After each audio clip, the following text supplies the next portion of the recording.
fazer sua oração, pedindo que Deus lhe ajude a aguentar a lida bruta. Depois monta e vai pro campo, levando Deus na garupa. O Deus Todo-Poderoso é parceiro do gaúcho. Quando a força no braço já não aguenta o depuxo, é Deus quem sustenta o índio todos os momentos da lida, amigo que o acompanha até depois desta vida.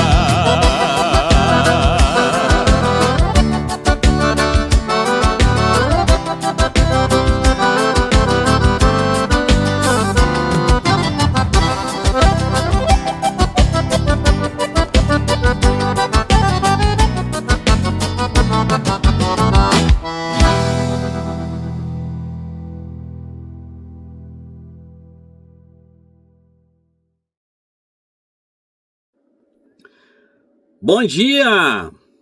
Eu sou Ronaldo Santos e está começando aí o nosso programa de todas as manhãs, programa devocional Maná do Sul, programa aí que começa de segunda a sexta-feira, das 7 até as 7h30, 30 minutinhos, com o objetivo aí de trazer louvores que edificam e na sequência meditando aí na palavra de Deus, para nós iniciarmos o nosso dia aí com o pé direito, com Jesus no coração, com fé, e assim o nosso dia aí vai ser tudo de bom, conquistas vão acontecer, barreiras vão ser ultrapassadas, vencidas, né? E a bênção de Deus vai nos alcançar. Por isso, de imediato, vamos começando, né, o nosso programa, ouvindo aí um belo louvor com um gostinho campeiro.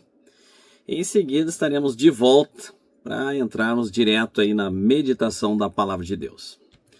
Vamos para o louvor.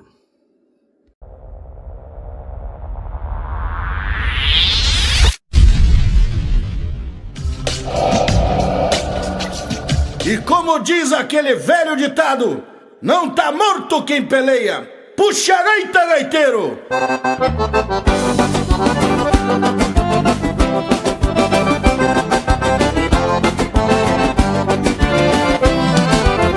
Eu tô São de lobo, firme de casco e negando estribo.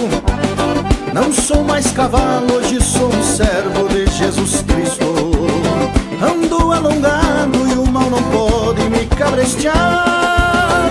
Eu que só chorava, hoje eu vivo só a cantar. Chucrismo na veia, chucrismo na veia. Vamos aluitando, pois não tá morto quem peleia. Chucrismo na veia, chucrismo na veia. Vamos aluitando, pois não tá morto quem peleia.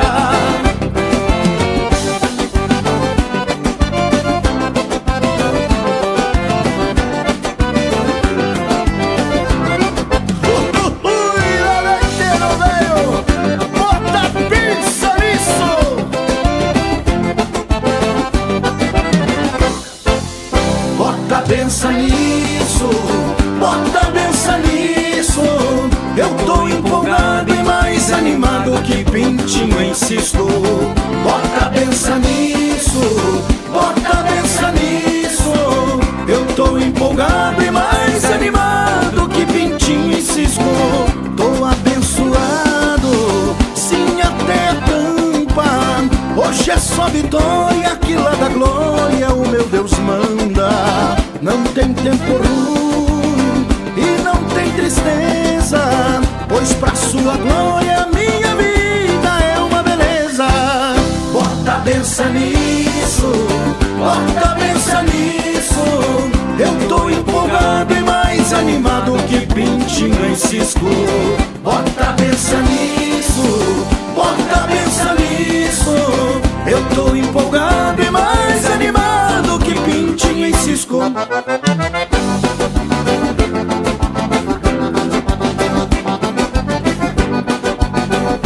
E agora pra fechar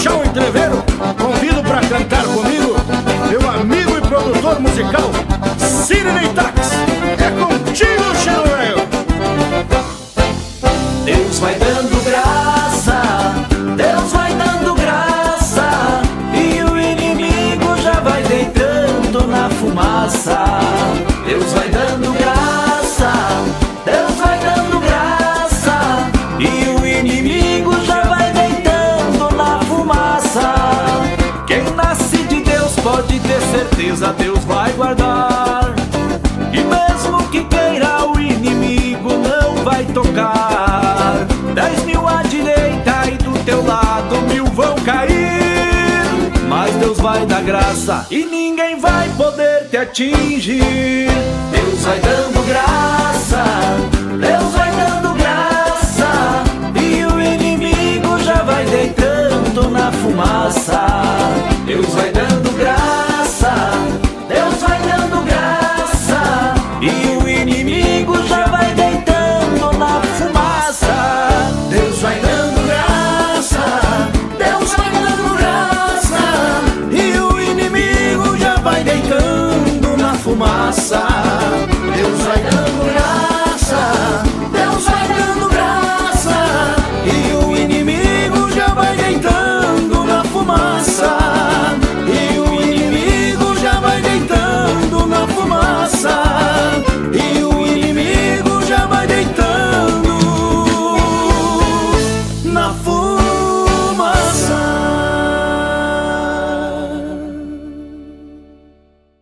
Estamos de volta com o seu programa Devocional Maná do Sul.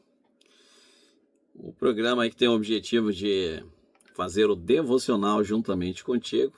Iniciarmos o nosso dia aí com a bênção de Deus, sempre com uma oração, com bastante louvor e com a meditação da palavra de Deus. Acabamos de escutar Banda Gessé Santos Oficial, um louvor aí que tem 3 músicas juntos, né? Chucrismo na veia, bota a benção nisso e Deus vai dando graça, né? Tá aí, Deus abençoe aí os nossos queridos irmãos, que Deus tem levantado aí, né? Deus tem levantado belos conjuntos e belos louvores. Nosso objetivo é estar aqui anunciando e também te indicando aí belos louvores campeiros, gaúchos, né? Você criar aí a sua lista de música, sua playlist, e nós vamos aqui do lado de cá divulgando aí os dons e os talentos que Deus tem levantado. Bem, mas sem demora, vamos passar para o nosso estudo bíblico. E hoje nós vamos estar encerrando esse assunto do pecado. Nós vamos para o último assunto. Nós vimos, estudando anteriormente, nós compreendemos que o pecado é a raiz do problema humano. O homem sozinho não consegue resolver esse problema central. O nosso maior problema é o pecado.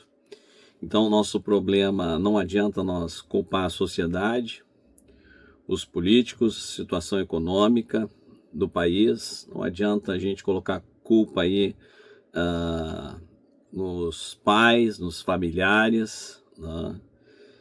Não adianta colocar a culpa na sociedade, na comunidade em que nós nascemos, vivemos, crescemos.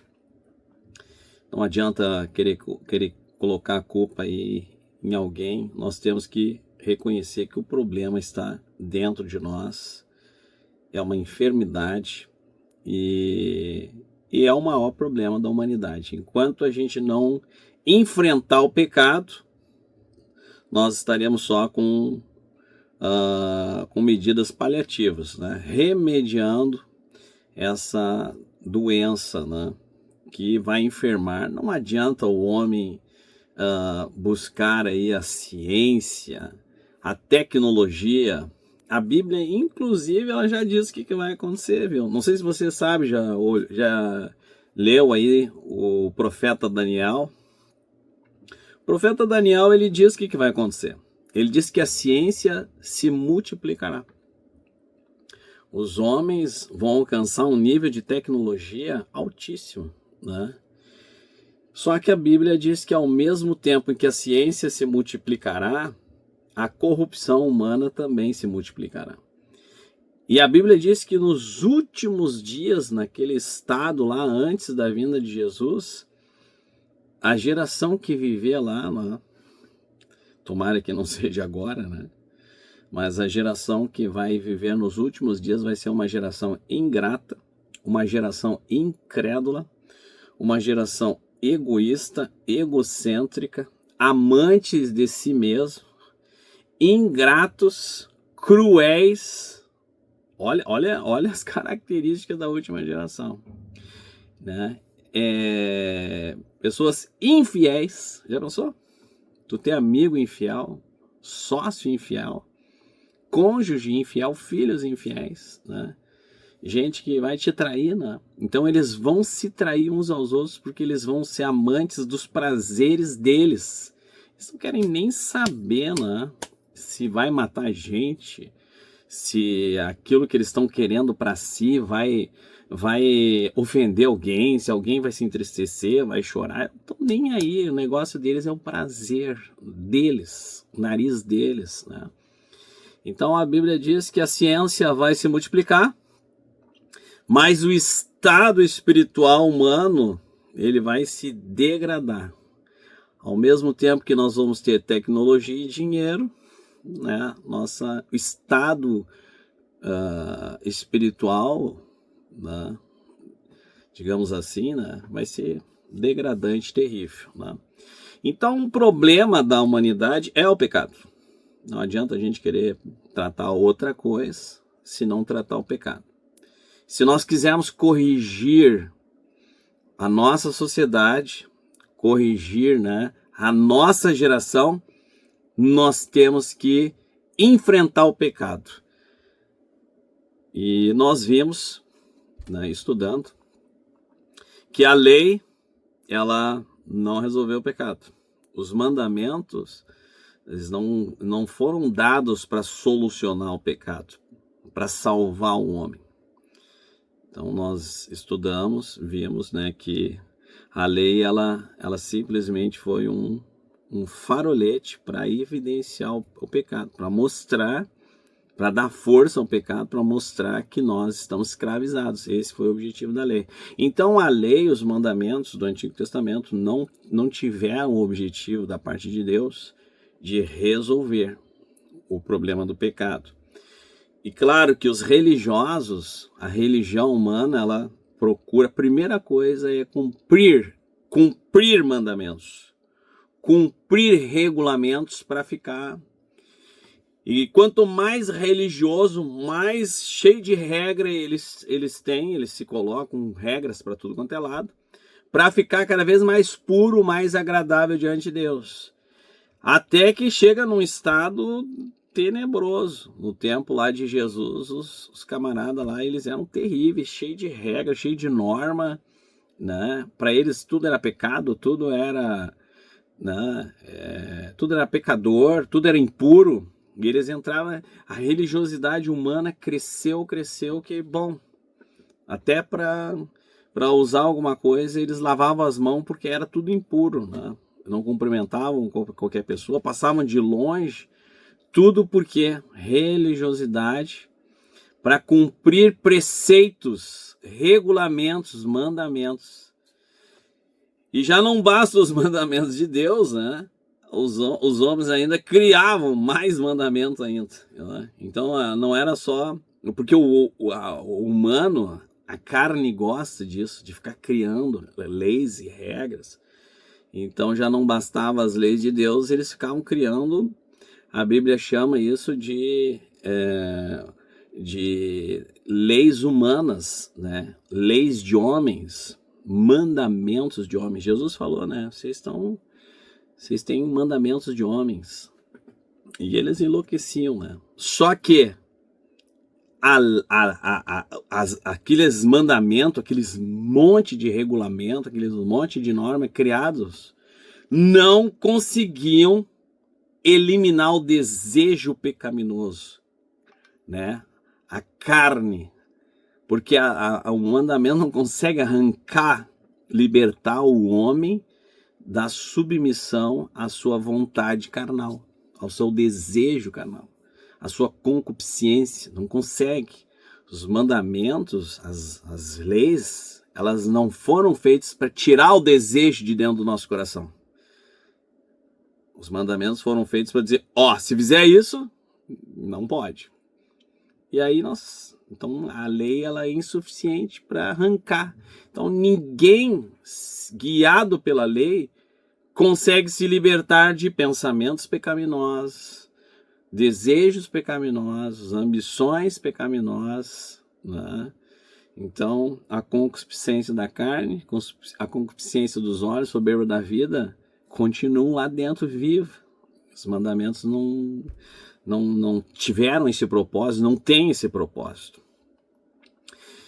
E hoje nós queremos falar sobre os sacrifícios, né? Porque dentro da lei, no Antigo Testamento, a lei instituiu o sistema de sacrifícios. Então, nesse sistema de sacrifício, um animal, ele morria no lugar do pecador. Deus, ele aceitava a substituição da morte do pecador por a morte de um animal. Ou seja, a Bíblia diz, pecou tem que morrer. Então os homens pecavam o ano inteiro, né? O que tinha que fazer? Tinha que morrer, né? Só que Deus instituiu então o sacrifício vicário, que é o sacrifício substitutivo, né? Então o pecador deveria morrer por causa do pecado, mas Deus permitia que um animal ele morresse no lugar do pecador. Porém, a Bíblia afirma que este sacrifício ele não era permanente, ele era temporário, ele precisava ser renovado todos os anos. Então ele tinha um tempo de duração, olha, é um ano. O ano que vem tinha que oferecer sacrifício de novo, né? E assim sucessivamente todos os anos, né, precisavam ser repetidos. O autor da carta aos Hebreus, em Hebreus capítulo 10, versículo 1, ele diz assim, olha, escute bem o que a Bíblia fala do sacrifício agora. Porque tem muitas religiões que estão em volta do sacrifício, ficam sacrificando, né, e degolando animais. E isso aí é do tempo da lei. Tem gente que acha que isso aí é moderno, é coisa de agora. Não, isso aí é lá do tempo sacerdotal. Isso aí é culto do Antigo Testamento. Degolar um animal, né? Degolar um cabrito, degolar uma ovelha, né? Então, degolar uma pombinha, uma rolinha. Deus diz, olha, se tu não tem dinheiro para comprar uma ovelha, né, um cordeiro, né, então um boi, um touro, então Deus aceitava do pobre duas rolinhas, né, então as pombinhas degolavam ali, tiravam o sanguezinho ali, né. Então hoje parece que a gente vê alguma coisa semelhante a essa. Tem religiões ainda que estão envolvidas com sacrifício, né, mas o que Hebreus fala? Vamos ver o que Hebreus fala. Hebreus capítulo 10 diz assim, tendo a lei a sombra dos bens futuros, nunca pelos mesmos sacrifícios pôde aperfeiçoar os que a eles se chegam. Se esses sacrifícios fossem suficientes, eles não precisariam ser repetidos. De outra maneira, teriam deixado de se oferecer. Hebreus 10, 2.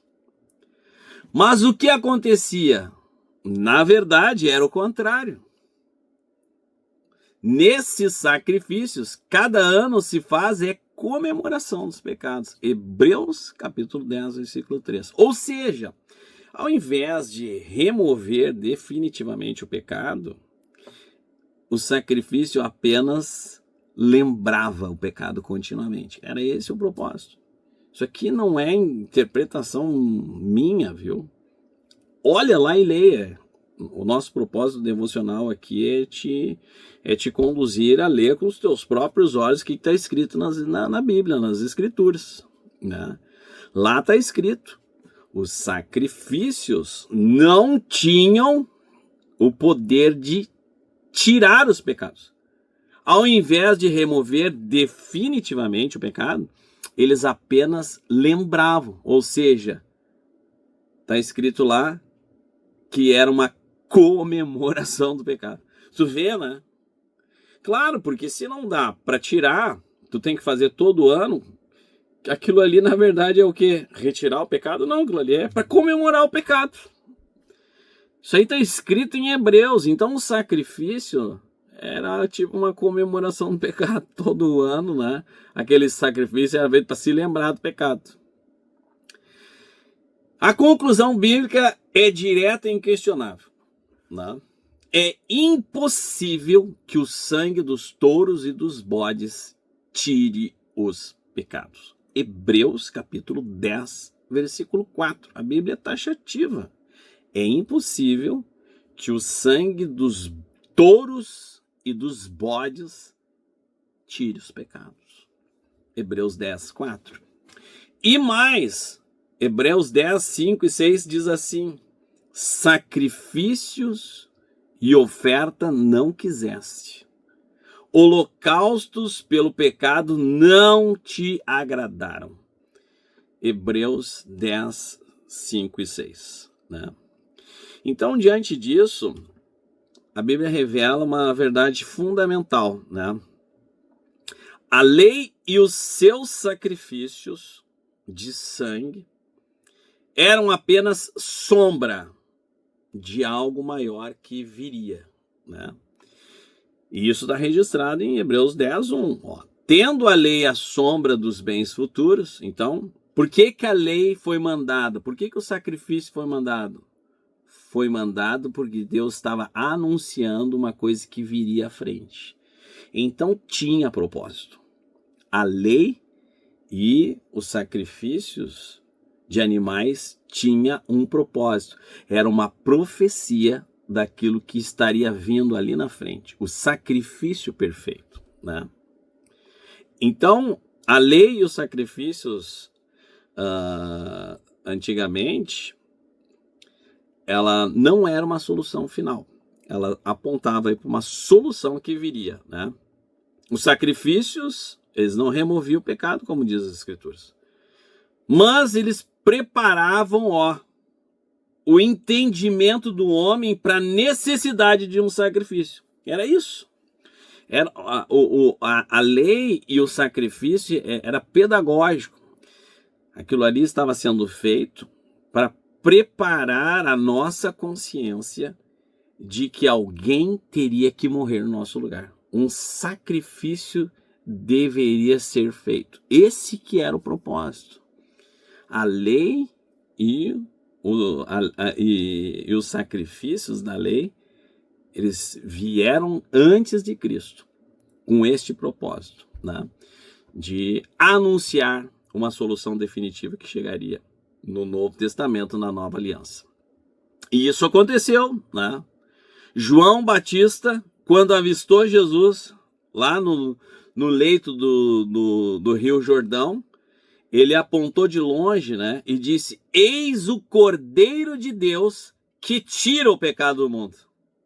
É a primeira vez que a Bíblia fala isso. Porque os sacrifícios dos bodes, dos touros, eles não tiravam pecado. Só que agora, João, pelo Espírito Santo, ele olha para Jesus e revela o ministério, a obra, o propósito de Jesus. Eis aí o Cordeiro de Deus, enviado de Deus, o Cordeiro, né? Então o Cordeiro era para o sacrifício. João já estava dizendo, esse aí veio para morrer por nós. Então ele já anunciou profeticamente o que ia acontecer com Jesus. Então quando alguém pensa que Jesus perdeu, né? As músicas de blasfêmia aí, né? Dizendo aí que Jesus, ele morreu, perdeu, né? Quis dar uma de herói, né? E se ralou. que tem artista, tem, né, tem escritor, tem uns poetas que eles são fora da casinha, eles não sabem o que falam, né? Então existem músicas, artes aí que dizem que Jesus foi dar uma de herói e se ralou e morreu, né? Só que a pessoa não entendeu o evangelho. As pessoas não compreendem o evangelho. O escritor, né, diz que Jesus, ele triunfou na cruz.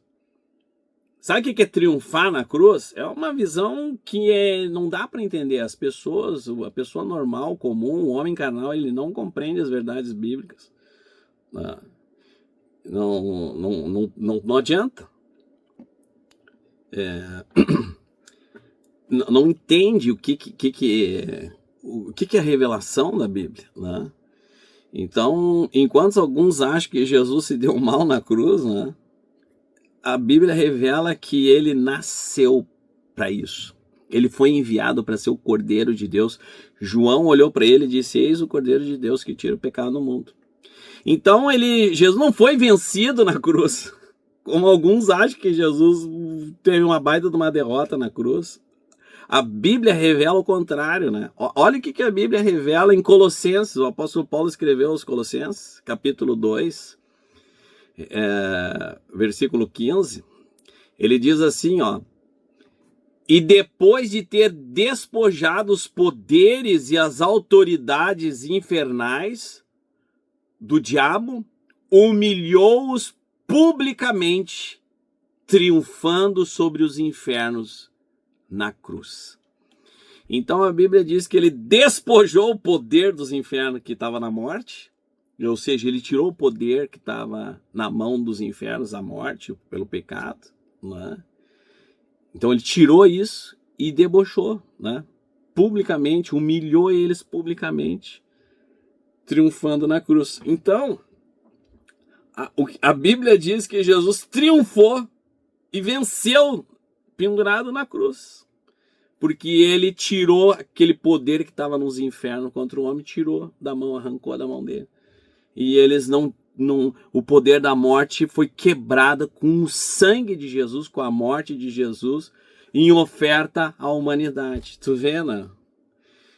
E muitas vezes, esse aí é o centro do evangelho. Este é o evangelho da cruz. Este é o verdadeiro evangelho da cruz. É o verdadeiro evangelho do sacrifício, do sangue de Jesus. Este que tá bem claro, eu estou falando claramente que é o evangelho da cruz. E quem não compreende, não entende isso, né, não vai entender nada. Se não entender isso, a sua fé, ou se tiver alguma fé, não é fé salvífica, né?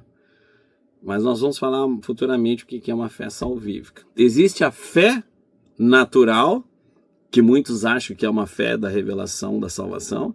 Não tem nada a ver com a fé da salvação. É uma fé natural. E todos os religiosos têm fé. Fé natural, que não é salvífica. Então o Cordeiro de Deus tira o pecado do mundo. Jesus é a solução, né? Jesus, ele veio resolver. Tudo que veio antes de Jesus não conseguiu resolver o problema do pecado.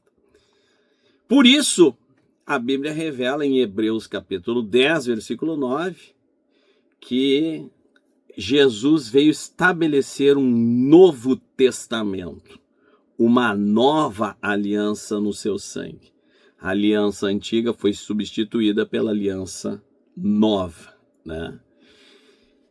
E também ali em Gálatas capítulo 2, explica bem direitinho, né? Ismael representando a antiga aliança, o filho da escrava, a escrava é a lei, né? Então o apóstolo Paulo abre o evangelho em Gálatas capítulo 2. Ele diz que Ismael não era o filho da promessa, Ismael o filho da escrava, ou seja, o primeiro testamento representa Ismael. E o segundo testamento é o filho da promessa, que é Isaac. Isaac é o filho da promessa, é o filho da fé, representa o Novo Testamento. Então Jesus, ele é a solução do pecado. Amém? Deus abençoe. um prazer aí ter estado aí com os irmãos mais uma vez nesse assunto. E a partir de agora, nós vamos falar agora da pessoa de Jesus, né? Então, próximo estudo, nós estaremos falando aí sobre a pessoa de Jesus, né? O ministério de Jesus. Amém? Vamos orar. Santo Deus, querido Pai, mais uma vez te agradecemos pelo teu poder, pela tua glória, pela tua graça, pela tua misericórdia, pelos teus planos, pelos teus projetos, pela resposta que tu deste à humanidade através do teu Filho amado, nosso Senhor e Salvador Jesus Cristo. Senhor, abre os nossos entendimentos para que possamos compreender, receber a Cristo nas nossas vidas como nosso Salvador e assim, Senhor, cumprir a tua lei, a lei da graça, manifesta na vida e na obra de Jesus. Deus querido, dai-nos um dia abençoado, de maneira que o teu nome seja glorificado em todos nós, todos os teus filhos, teus servos, todos os nossos ouvintes. Assim nós te pedimos, na certeza que tu nos ouve, te agradecemos, em nome de Jesus. Amém? Deus abençoe aí. Uma ótima terça-feira, se Deus permitir. Até amanhã. Tchau!